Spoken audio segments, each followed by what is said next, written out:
ឆ្លុះបញ្ចាំងពីទស្សនៈរបស់គណៈបកការពារអំណាចរបស់គណៈបករក្សានៅឯកភាពរបស់គណៈបកនិងទទួលបាននូវការស្រឡាញ់ពីគណៈបក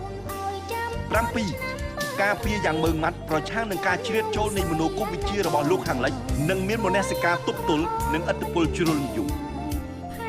8. មាននរណាម្នាក់ស្ថិតក្នុងតួនាទីមកបញ្ជាប្រជាជនចិនឲ្យធ្វើនៅអ្វីដែលគួរ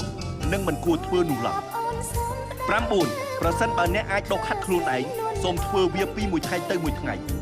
មែនហើយសូមឲ្យមានការកែលម្អខ្លួនប្រាណអ្នកជារៀងរាល់ថ្ងៃ 10. មិត្តមកពីវិស័យសារព័ត៌មានចិនត្រូវការស្វែងយល់ពីពិភពលោកឲ្យបានច្រើនហើយពិភពលោកក៏ត្រូវរៀនសូត្រពីចិនឲ្យបានច្រើនផងដែរ